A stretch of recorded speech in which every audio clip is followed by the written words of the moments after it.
Okay friends, सो discuss करते हैं आज की न्यूज़। कौन कौन सी न्यूज़ है जिनका इफेक्ट स्टॉक मार्केट पे होगा, स्टॉक प्राइसेस पे होगा।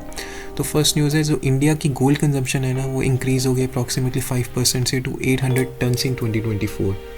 सो बेसिकली हम सब जानते हैं कि 27% प्राइस सर्ज हुआ था, बट स्टिल क्योंकि फेस्टिव सीजन था, ड्यूटी कट्स थे और इन्वेस्टमेंट डिमांड थी, इसकी वजह से 27% सर्च प्राइस के बाद भी जो हमारी डिमांड है वो 5% अब जाके 802.8 टन पे चल रही है।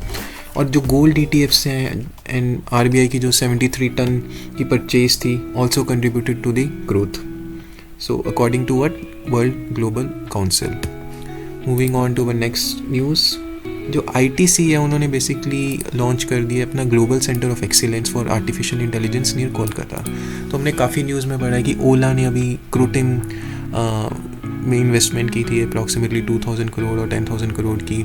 सिमिलरली अब S AI is the next trending topic in technology, politics, everywhere, तो ITC ने भी लॉन्च कर दिया नियर कोलकाता।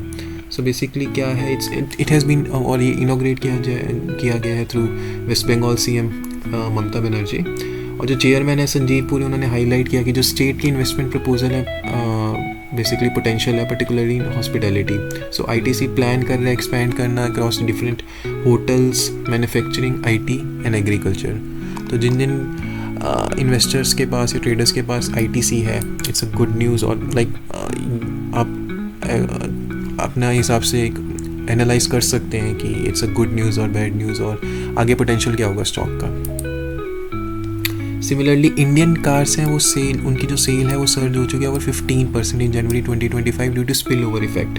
सो बेसिकली हुआ क्या है कि 15.153% आई YoY से जनवरी 2025 में अप्रॉक्सीमेटली 4,65,920 यूनिट्स एक स्पिल ओवर इफेक्ट होता है। सो फ्रॉम दिसंबर परचेजेस तो सेल्स रोज हो चुकी हैं। सो इन्वेंट्री लेवल्स इंप्रूव हुई हैं, ईजिंग टू 50 to 55 डेज।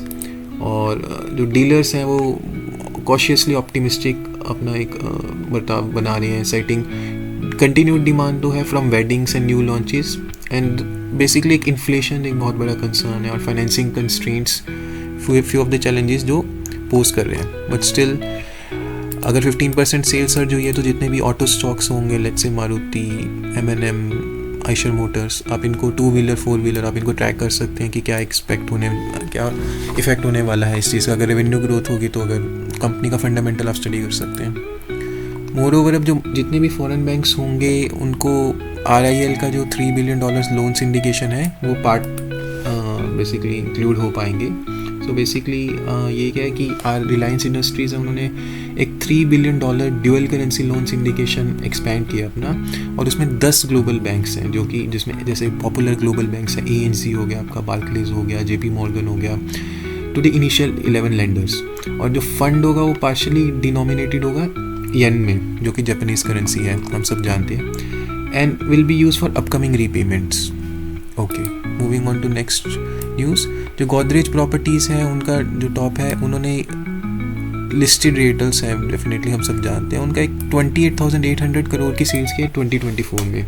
तो ये रियल एस्टेट वाले स्टॉक्स के लिए बहुत अच्छी एक न्यूज़ है। बेसिकली है क्या कि वो कह रहे हैं कि एक बहुत अच्छी स्ट्रॉन्ग हाउसिंग डिमांड हुई है गोदरेज प्रॉपर्टीज़ के हिसाब से, और उसके बाद DLF फॉलोड एट 20,650 करोड़ की उन्होंने सेल की है, जो कि उनकी अल्ट्रा लग्जरी गुरुग्राम प्रोजेक्ट है। और गोदरेज का जो Q3 फाइनेंशियल ईयर 25 का नेट प्रॉफिट है वो डबल हो चुका है 162.64 करोड़ के साथ, और जो टोटल इनकम है वो 1239.97 करोड़ पे चल रही है।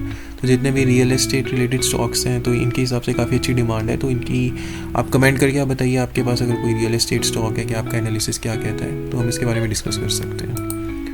सिमिलरली अब LIC है, उनको भी GST डिमांड आ चुका है, नोटिस ऑफ 105 करोड़, ऑल्दो इनके लिए एक बड़ी फिगर नहीं है, बट स्टिल और एज पर दिस ये 7 ईयर्स के लिए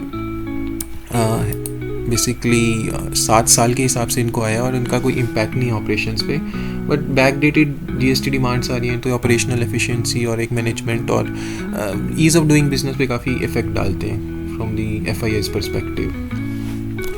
मूविंग ऑन, जो रिलायंस पावर है उनका शेयर 9% ऊपर गया है, बेसिकली इनके हिसाब से firm returns to black in Q3। सो इसका मतलब क्या है कि इन्होंने रीबाउंडिंग की है फ्रॉम 1136.75 करोड़ के लॉस से एक साल पहले, और डिस्पाइट इनका 4.6% का रेवेन्यू डिक्लाइन हुआ है, बट लोअर एक्सपेंसेस, इन्होंने अपने एक्सपेंस कम किए, और एक इनका एक्सेप्शनल गेन हुआ था Q2 क्वार्टर में, it did the turn around, तो उनका काफ़ी अच्छा टर्न अराउंड हुआ है, इनका 9% स्टॉक ऊपर गया है। कंपनी अभी भी डेट रेजोल्यूशन टॉक्स में है राजस्थान सब्सिडरी के हिसाब साथ, तो बट आज के दिन में इनका 9% स्टॉक ऊपर गया। और सिमिलरली इंडिगो शेयर्स हैं वो अगेन फोकस में आ चुके हैं, उनके पास एक पेनल्टी लग चुकी है ₹115.87 करोड़ टैक्स की। सो GST वायलेशंस हैं जिसमें से 113 करोड़ तो miss classifying of offshore services है एज एक्सपोर्ट्स, और अप्रॉक्सीमेटली 3 करोड़ है इनपुट टैक्स क्रेडिट मिसमैचेस। सो एयरलाइन प्लान कर रही है कि कंटेस्ट करेगी सारे ऑर्डर्स, एंड इनके हिसाब से कोई मटेरियल इम्पैक्ट नहीं होने वाला। तो आप में से किसी के पास भी अगर इंडिगो का स्टॉक है तो आपको डेफिनेटली ट्रैक करना चाहिए इसको। Yep.